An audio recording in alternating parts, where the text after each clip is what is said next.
She married a man she had never spoken to. For 7 hours, he never looked at her, until one word changed everything.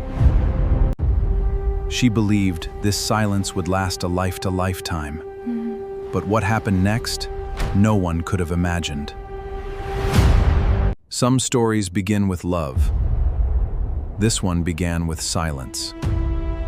What would you do if your husband stayed silent for 7 hours?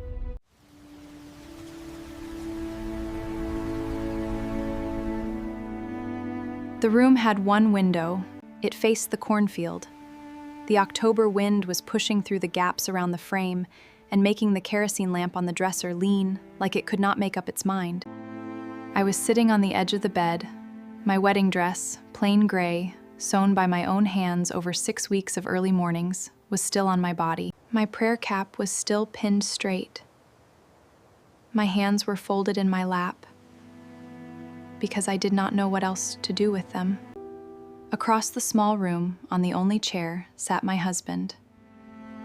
We had been married for 7 hours. He had not looked at me once. Not during the ceremony, not during the meal, not during the singing that went until dark, not during the long ride from my father's farm to his. Not once. And now we were alone in this room, with the leaning lamp and the October wind, and a silence so heavy it had its own weight. I had been told one thing about Caleb Yoder before I married him, just one, that he was a man who did not waste words. I was about to learn what that meant. And what he finally said to me, after 7 hours of silence, I have carried with me every single day since. Welcome to Beyond the Bonnet. My name is Miriam. I grew up Old Order Amish in Holmes County, Ohio. The largest Amish community in the world. More than 40,000 people. More rules than I can count. And a way of life that is nothing like what you see in a documentary. I left the community 4 years ago. And the stories I tell on this channel are the ones the women of my world were never allowed to say out loud. Subscribe and hit the like button if you want to hear the truth about Amish life from someone who actually lived inside it. And leave me a comment before we go any further. Tell me this. Could you marry a man you had never spoken to?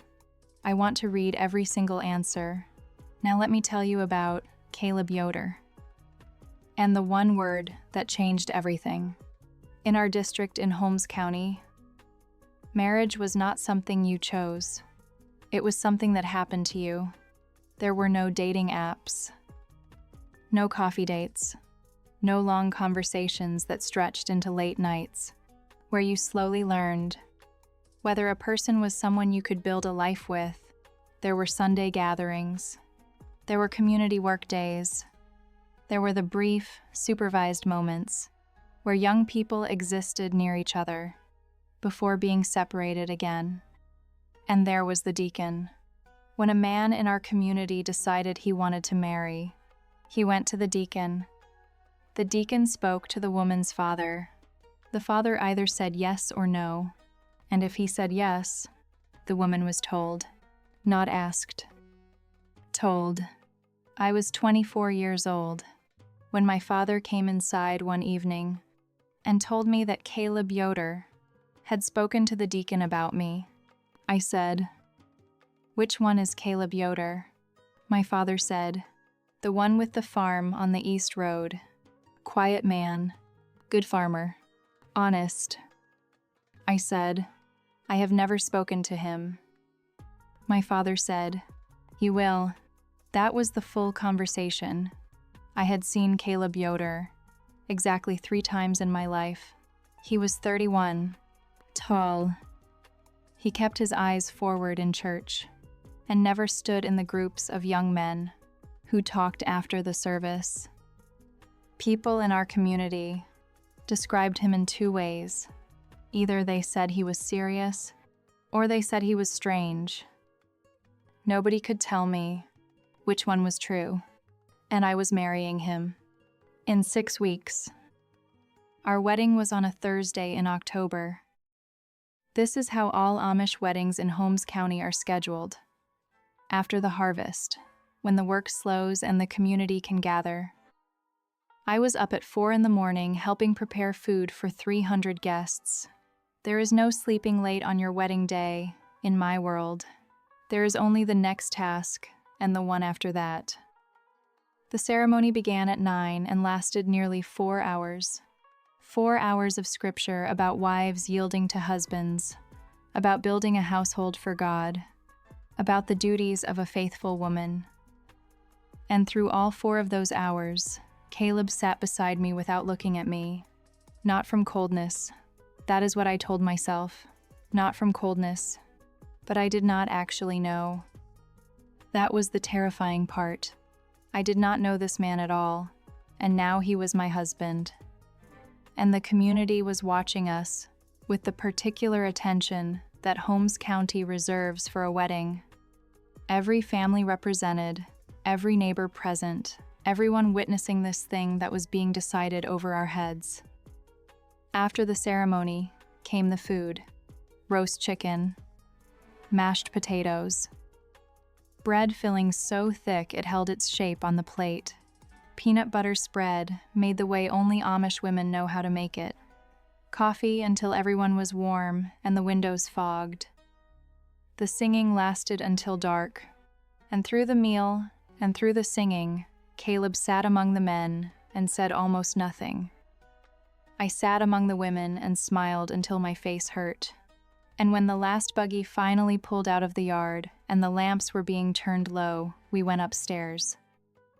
The room was plain: a wooden bed frame, a quilt made by the women of our district as a wedding gift, deep blue and cream folded at the foot of the bed, a washstand, a kerosene lamp, 1 chair, no mirror, no lock on the door.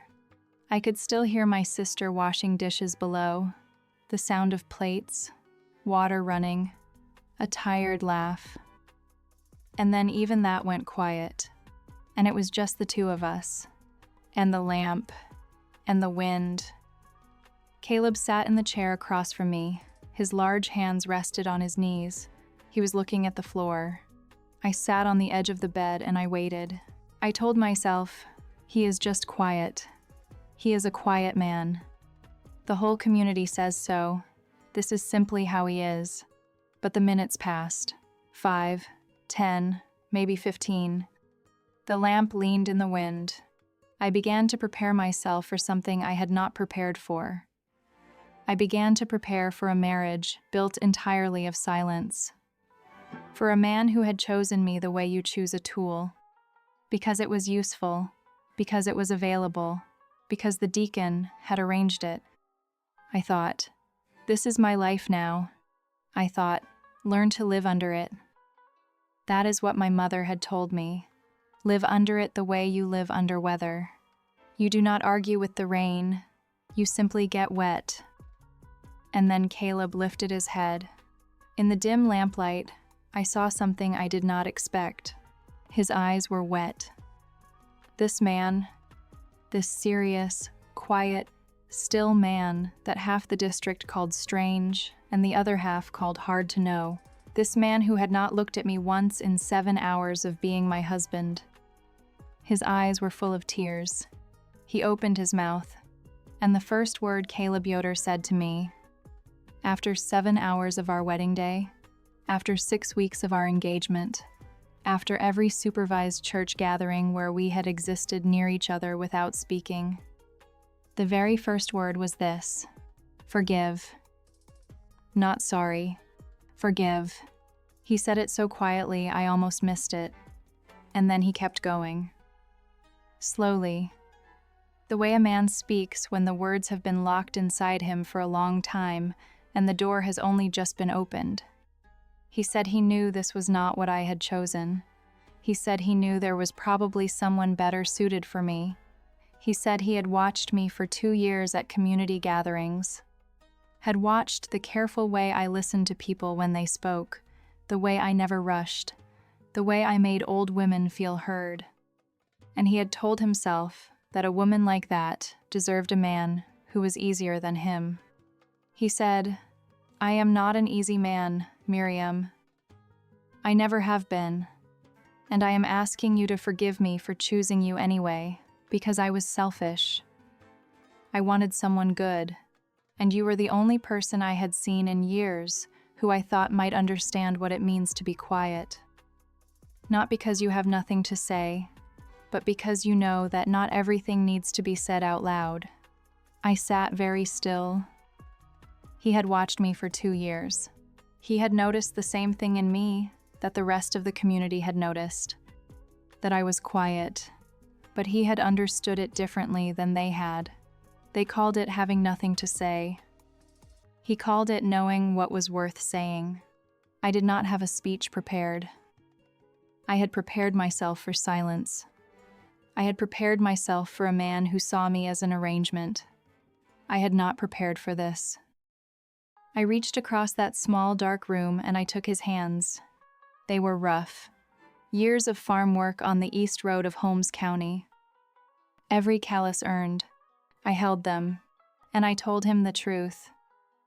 I told him I was 24 years old, and that in our community, 24 was already considered too late. That I had spent the last 3 years watching every girl I grew up with get married and wondering what was wrong with me. That I had come to this wedding not with hope exactly, but with a kind of tired acceptance. That I was here and I would make the best of it, and I would be a faithful wife and a good keeper of his home, and that was what I had planned to offer. I told him I had not planned on this, on someone who had watched me for 2 years and seen something worth watching. On someone whose first word to me was not hello or good evening or you look well, but forgive.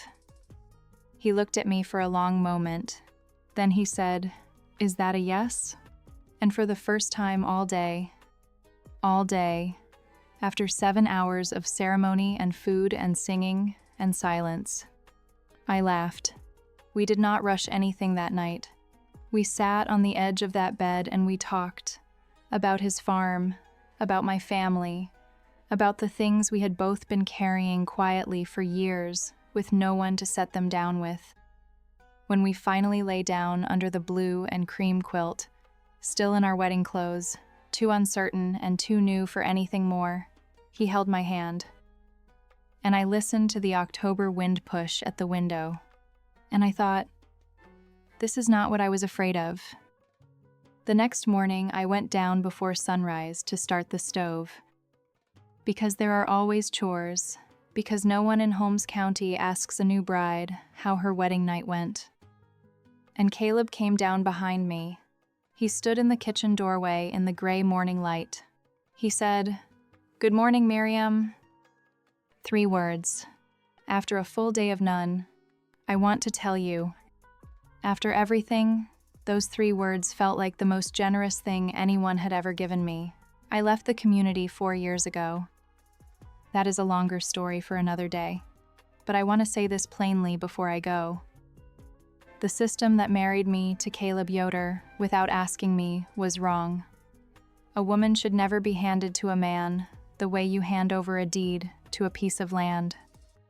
She should choose. She should speak. She should be heard. That is true.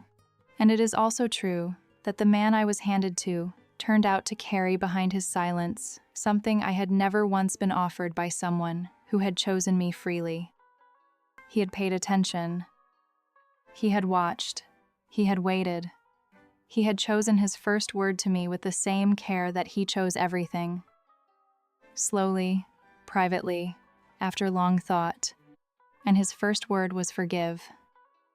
Not hello, not you look well, not I am glad this is done. Forgive. In a world that taught us to endure and yield and call it faithfulness, a man sitting in the dark and asking for forgiveness before he had done anything wrong. That was the most honest thing anyone in my entire life had ever said to me. If you have ever been handed a life you did not choose, I see you. If you have ever waited in a silent room for someone to say something true, I hope it comes. And if it already has, even just once, even just 3 words on a gray morning, hold on to it. Leave me a comment. Tell me what you would have done in that room. Tell me your own first word story if you have one. Subscribe to Beyond the Bonnet. There is so much more to say. Until next time. The quietest people are sometimes carrying the most important words. You just have to give them time to find them.